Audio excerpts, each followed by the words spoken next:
Now, we talked about the pictures. Let's go down to a page file. So let's go back up here. We're going to close out interactive, and let's go back to a page file. So here we have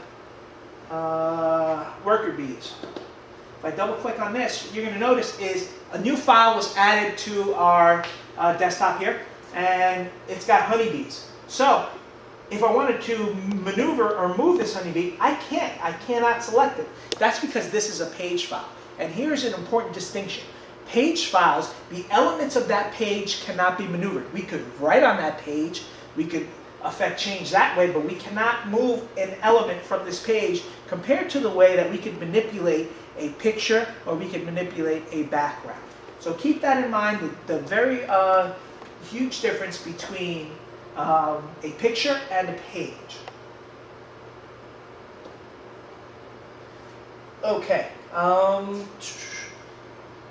Now let's talk a little bit about my content. My content is going to be a spot for you to save images that you're going to be using very often. So let's say this image of an art gallery here. I got that from an external source. All I do is click and drag and drop it into my content. What you're going to notice is, there it is. Oops. Let's go to my content. There it is. Okay. So what we've dropped now is we've brought in my little icon that I did of the gallery. Let's bring that right back. And I've got my actual picture of an art gallery downtown. So,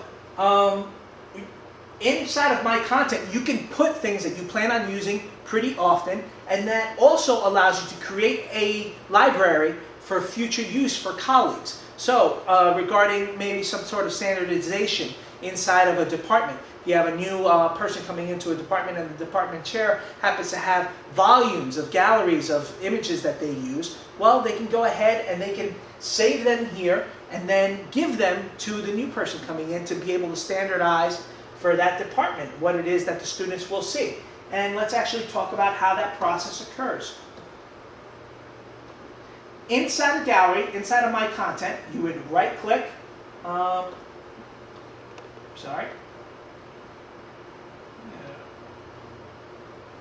And what you would do is you would choose to export as collection file. What that will do is whether or not you have 2 files, as I have here, or you had 2,000 files, it will compress it all into one gallery file, and then you'll be able to share that gallery file with any and every colleague that you'd like to. So what you do is you select the folder in the My Content, you click on the drop-down arrow, you choose Export as Collection File, you save the file, and then you take that file and you can forward it to any colleagues as you see fit.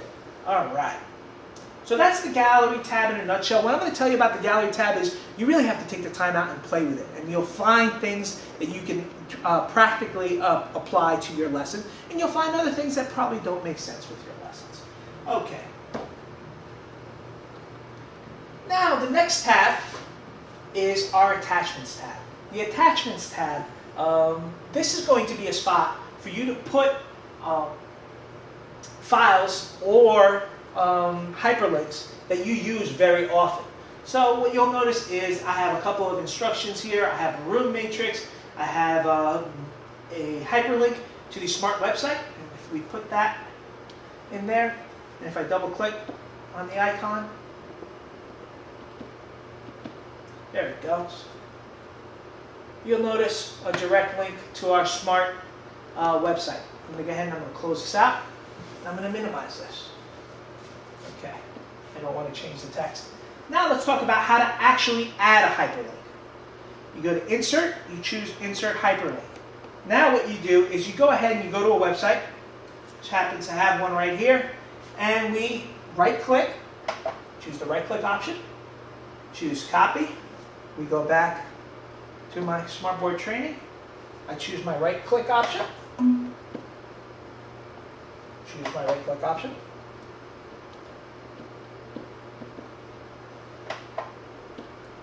And choose Paste. I am actually not worried about the display name. I'm going to choose my on-screen keyboard. I'm going to type in U2 YouTube. I'll press enter. I'm going to close this out. So now I've got a link to my YouTube video, and if I drop this in here, if I double click on that,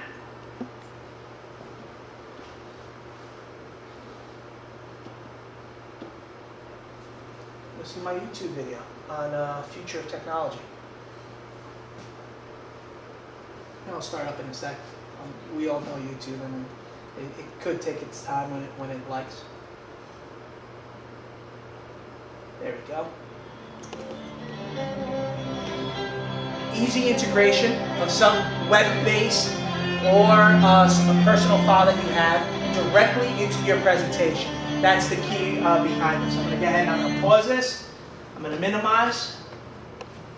And that, in a nutshell, is our attachments tab.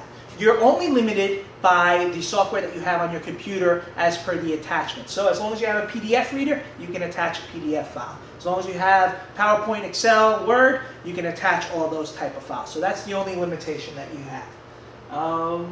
Let's go ahead and let's go to, and let me go back to my slide sorter. I'm going to go to my Properties tab, which is the fourth tab that we're looking at. The Properties tab. This is going to be where you can be as creative as you like. You can change colors of any objects that you've created, whether that be shapes, lines, text objects. This is a text object. Creative pen objects, anything and everything. So let's go ahead and let's grab a triangle. Let's go ahead and pop that triangle in here. Let's make them nice and big. And now we're going to go to our Properties tab. And we're going to select. Oh. What happened here is we drew a second triangle because I did not deselect. I did not go back to the mouse. So if I click on that, and what I want to do is I want to make this line a little more transparent. And I want to make the line, actually I just gave it a fill, sorry about that. Because I'm actually in the Fill Effects tab. So what I'm going to do is I'm going to go back to No Fill. Let's go back to that line. And we're going to make the line a little bit thicker, and we're going to make the line purple. Now when I go back to my Fill Effects, now inside of the triangle I want to make it blue. You'll notice it being blue, and you'll also notice that since this is an object, I can take that object and move it anywhere I like. Okay, let's talk about a line. Let's take this line, it's red, we'll put it right here, and now we can go in and we can change the line style. You know what, let's make it a little bit up. Here, I have to go back to my mouse, I have to select it, and I have to go into my line styles, and now I want to make it thinner, and I want to make it green. So we just took it and we made it green. So basically, the only limitations in the Properties tab is your creativity and the amount of time that you want to take to be creative.